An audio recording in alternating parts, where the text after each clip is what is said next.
अतिशय भव्यदिव्य आणि आकर्षक मंदिर आहे ते, म्हणजे खरंच ते एक स्थापत्य म्हणून चांगलं आहे. तर त्या कामाबद्दल काय सांगाल? अशी बरीच कामं तुमच्याकडनं झालेली आहेत. हा निधी तुम्ही आणलात आणि तो वापरलात जनतेसाठी. काय वाटतं तुम्हाला ह्याच्या पाठीमागची प्रेरणा काय होती अशा पद्धतीची कामं करण्यापाठीमागे? कारण ते मला आवडलं मंदिर. मुळात काय झालं हं. की आम्ही अपक्ष निवडून आलो. हं. पहिल्या निवडून आल्यानंतर सत्तेचा कालावधी जे BJP गव्हर्नमेंट होतं आणि BJPची सत्ता आली. बरोबर. अपक्ष म्हणून मी बंटी साहेबांच्या नेतृत्वाखाली जरी काम करत असलो हं.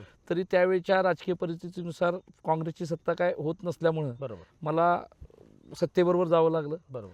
सत्तेबरोबर गेल्यानंतर माझी अपेक्षा अशा होत्या की बाबा यातून मला माझ्या मतदारसंघात विकास कामं करण्यासाठी मदत होईल. बरोबर.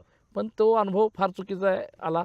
पण मला ते काय त्यावरती न जाता मला एवढंच या ठिकाणी सांगायचं आहे की काम करणाऱ्याला हं. काही कमी असत नाही. फक्त बरोबर. तुम्हाला अभ्यास करून निधी कसा खेचून आणता येतो. बरोबर. मला अभिमानानं सांगायचं आहे हं. की रसिका पाटलांच्या माध्यमातून हं. एक जिल्हा परिषद सदस्य काय काम करू शकतोय हं. हे दाखवायचा प्रामाणिक प्रयत्न आम्ही शिंगणापूर जिल्हा परिषद मतदारसंघातील जनतेला दाखवू शकतो. बरोबर. विश्वास दिला. विश्वास देऊ शकतो. अशाच नवनवीन अपडेट्ससाठी डिजिटल कोल्हापूर चॅनेलला सबस्क्राईब करायला विसरू नका.